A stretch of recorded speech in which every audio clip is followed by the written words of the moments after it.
દો બંધ તમારો શું પદ છે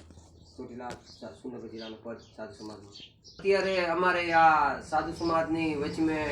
સુરેન્દ્રનગર જિલ્લાના જે સાધુ સમાજના જે આ મહારાજી મંત્રી છે બાપુનું નામ છે લાલગીરી મહારાજી છે તો અમારે અત્યારે સમક્ષ આ બધા સાધુને નાની નાની મઢીએ એક અભિપ્રાય લેવા આવે કે ભાઈ મહાત્મા કેવી રીતે હેરાન છો શું છે આવું બધું એ અત્યારે અમને પૂછે તો ખૂબ ખૂબ એમને પહેલાં હું આભાર માનું છું કે એક નાના એવો પદ છે અને એક નાની એવી મઢીના વ્યક્તિ મહાત્મા છે અને એ આવા સાધુની જિજ્ઞાસા અને સાધુ કેટલા હેરાન છે એની જિજ્ઞાસા એને પીડાને લઈને બધી મઢી એક ભ્રમણ કરે છે મોટરસાઇકલ લઈને પોતાનું તો આપણે આ બધાને સહયોગની જરૂર છે બધા સાધુ સમાજને બી આ સહયોગની જરૂર છે ઘણા બધા આપણે સાધુ આવું બધું વિચારશું સંગઠન કરશું કારણ કે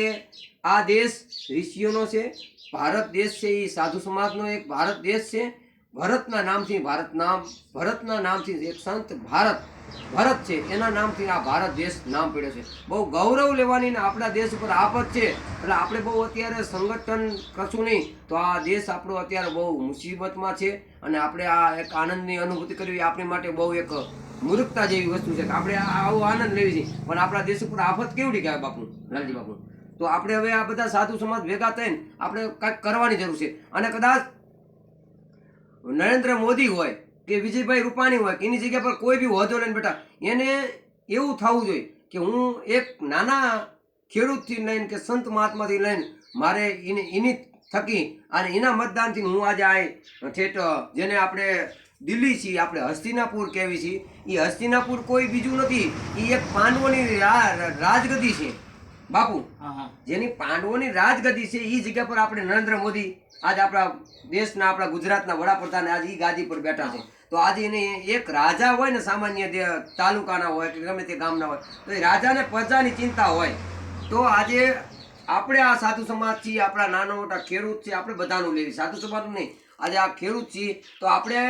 અત્યારે મોટા સંમેલન કર્યું છે એમાં આપણે કરોડો રૂપિયાનો ખર્ચ કર્યું છે આપણે એ ખર્ચ ના કરો કાંઈ નહીં પણ તમે દરેક જગ્યા પર અમારે અત્યારે ખેતી ઘણી જગ્યા પર એવું છે લીંબડી ઇલાકામાં જુઓ સુરનગર જિલ્લાના ઇલાકા જુઓ જ્યાં ખેડૂતને પાણી નથી તો એની માટે આપણે ચેક ડેમની જરૂર છે મોટા આપણે ડેમ બાંધવાની જરૂર છે તો કદાચ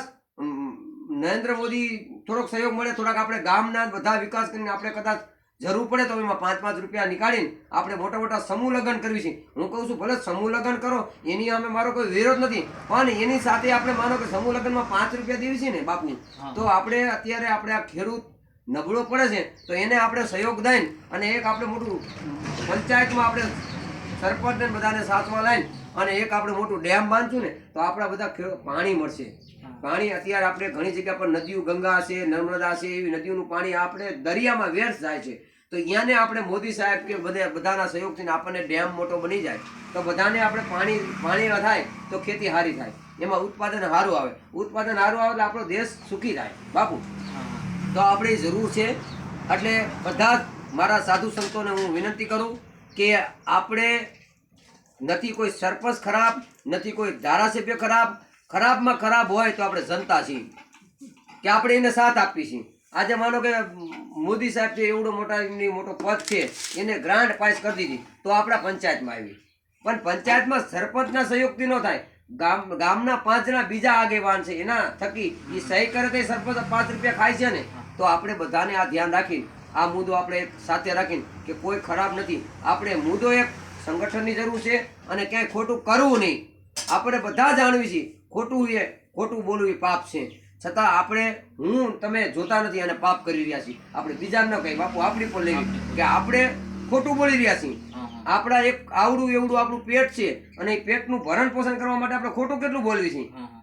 આપણે ખોટું બોલીએ છીએ આપણા છોકરામાં અસર પડે છે આપણું છોકરું છે આપણું સંતાન છે એ નબળું પડે છે આજે આપણું છોકરું નબળું પડશે તો સમજી લો આપણો ભારત દેશ નબળો છે તો આપણે આ મુદ્દો લેવાનો છે જય ગૌ માતા જય હિન્દ આજે આપણે એક જ નક્કી કરવાનું છે કે આપણે સત્ય બનવાનું છે જેથી કરીને આપણું સંતાન સત્ય બને જય ભારત માતા કી જય સાધુ સમાજ કી જય ગૌ માતા કી જય ગંगा माता की जय अपने अपने गुरु महाराज की जय आज के आनंद की जय ओम नमः पार्वती